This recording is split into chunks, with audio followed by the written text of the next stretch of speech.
Pour la 12e fois, la ville de Meknès abrite le Salon international de l'agriculture au Maroc, SIAM. Cette édition 2017 est axée autour du thème agro-business et chaîne de valeur agricole durable. Le président de la République de Guinée, président en exercice de l'Union africaine, rehausse de sa présence ses assises de Meknès. Je suis convaincu que le Maroc apportera une contribution remarquable dans la mise en œuvre de cette entreprise exaltante de solidarité entre les peuples africains. Son exemple servira et convaincra ceux de ces pays frères qui ne le sont pas encore que le développement de nos pays, quelle que soit leur richesse en matière minérale, passe nécessairement par le développement de l'agriculture.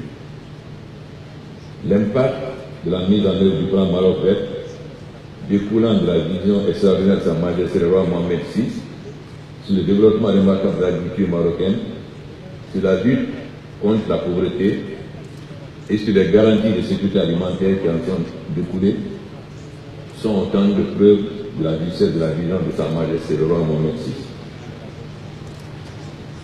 Il suffit de rappeler que dans nos pays, l'agriculture concentre près de 35% des emplois directs du continent.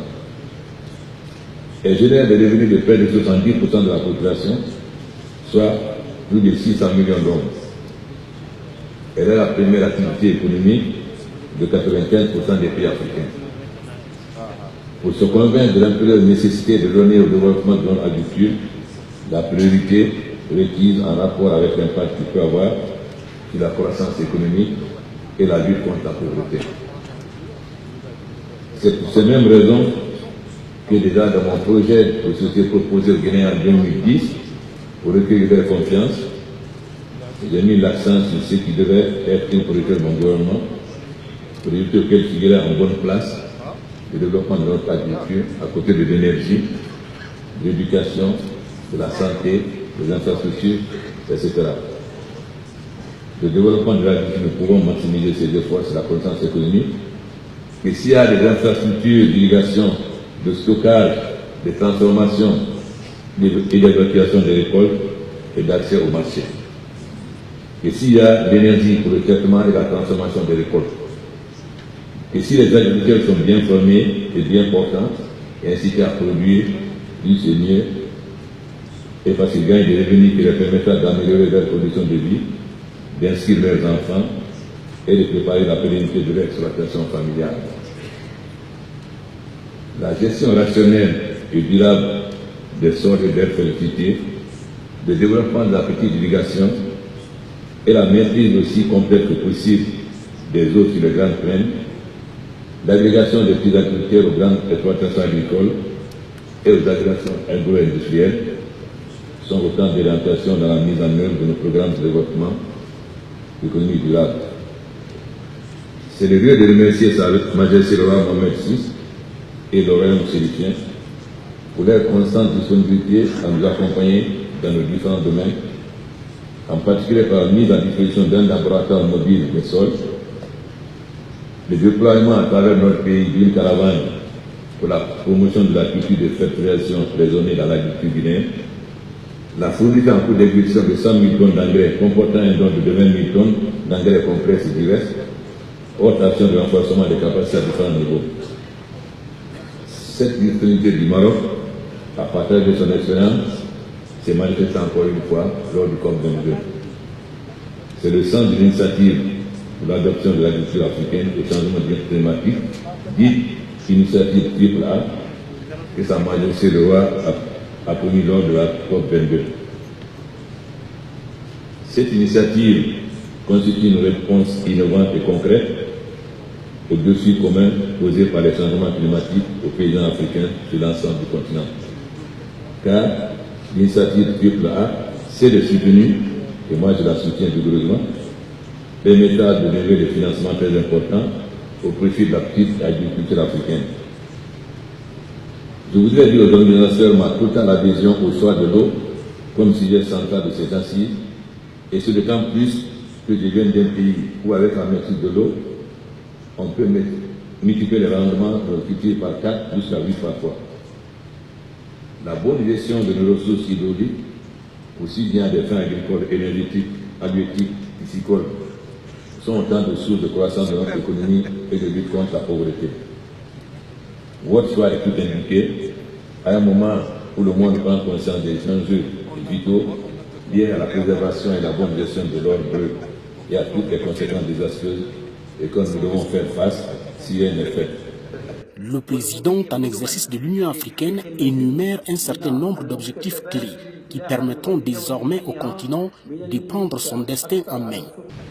Comme je suis président de l'Union africaine, je vais vous brosser rapidement qu'est-ce que nous voulons faire.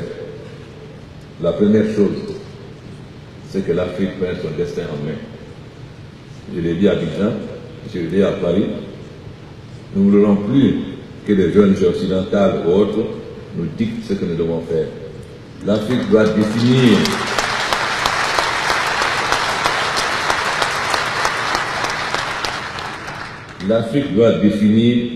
sa propre voie de développement.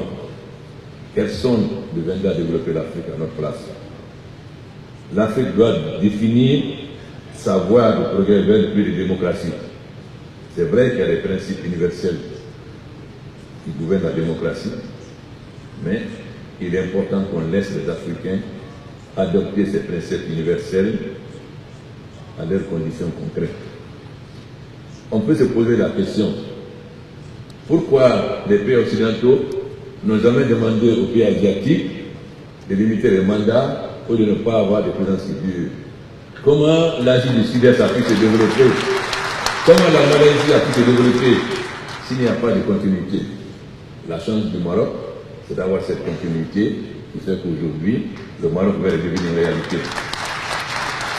Donc, nous sommes très clairs, nous ne voulons plus d'ingérence. L'Afrique est aujourd'hui majeure. J'ai dit à Abidjan, en m'adressant à mes pères francophones, que nous devons couper le cordon ombilical avec la France, car les pays anglo-saxons, enfin, les pays africains de langue anglaise nous reprochent souvent d'être trop dépendants de la France. Ce n'est pas toujours vrai, mais parfois c'est vrai. Et aussi, notre bataille, c'est d'abord d'énergie, comme vous le saviez, lors du COP21, COP22.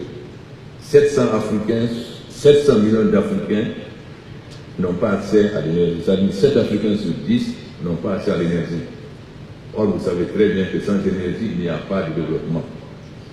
Donc, notre bataille aujourd'hui est de doter l'Afrique de l'énergie. La deuxième chose, il n'y a pas de développement sans l'agriculture et l'agro-industrie. Le Maroc vient de donner un très bon exemple. Donc, mais tout cela ne peut se faire que si nous assumons nos responsabilités. Lorsque l'Union africaine est financée par l'Union européenne, il n'y a pas de possibilité d'autonomie. C'est pourquoi, lors du sommet de Kigali,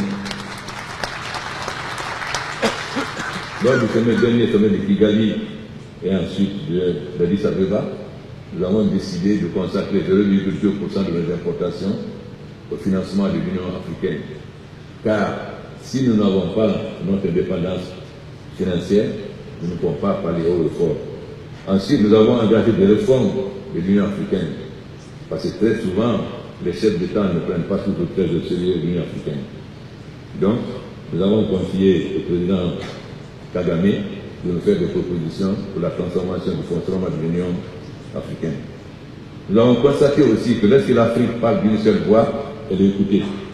Ça a été le cas, mon cher ami, pour l'énergie. C'est pourquoi nous avons généralisé un nombre de champions. Le roi Sa Majesté, le roi Mohamed VI, sera le seul qui parlera au nom de l'Afrique en ce qui concerne l'immigration. On aura un seul interlocuteur et l'Afrique sera écoutée. Il en est de même, par exemple, pour l'Algérie en ce qui concerne le terrorisme. Le président Issoufou du Niger en ce qui concerne le libre-échange.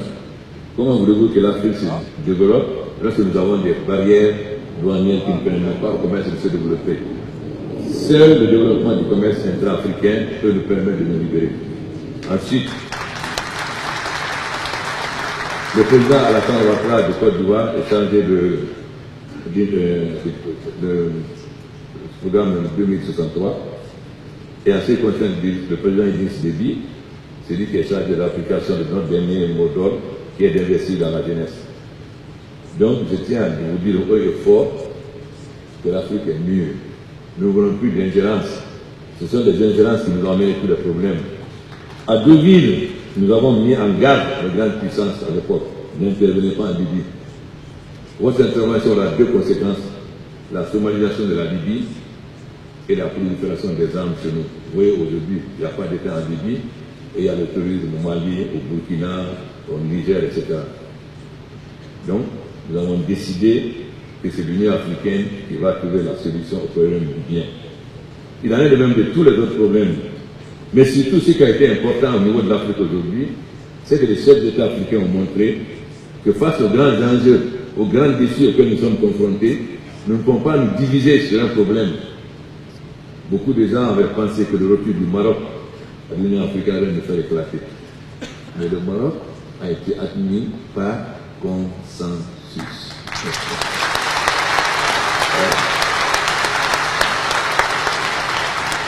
Et je suis convaincu que le retour du Maroc renforcera sérieusement l'Union africaine, car le Maroc est membre fondateur de l'OIA. N'oubliez pas que l'OIA a eu comme origine le groupe de Casablanca. Mais quand des groupes de Casablanca ne se trouvent pas en Guinée, ils se trouvent au Maroc. Et nous savons aussi l'apport que le roi Mohamed V a fait en ce qui concerne le moment de libération. Donc nous sommes très heureux du retour du Maroc.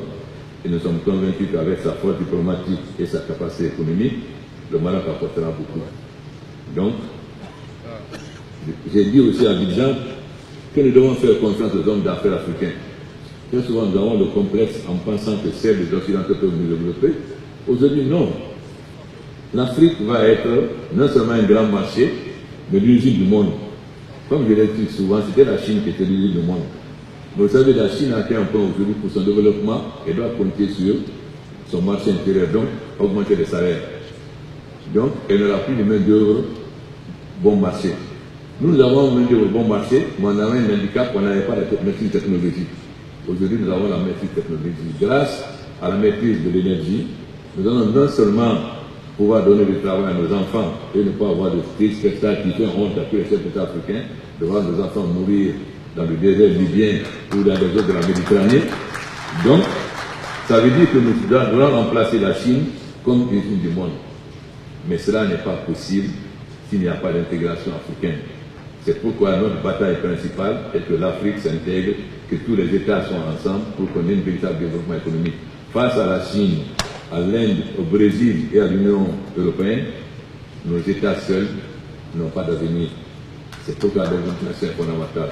Mon cher ami, je vous remercie de m'avoir invité pour dire que c'est vérité, pour dire que désormais, nous sommes majeurs et nous ne voulons plus qu'on nous dise ce que nous devons faire. Merci.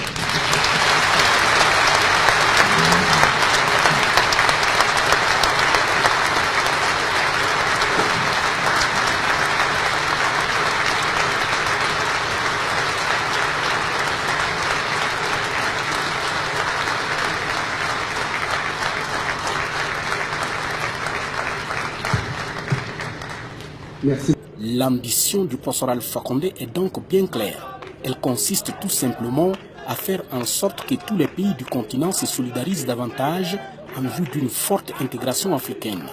Et le président en exercice de l'Union africaine tient à ce que tout cela se passe bien évidemment dans un esprit de partenariat mutuellement bénéfique avec le reste du monde.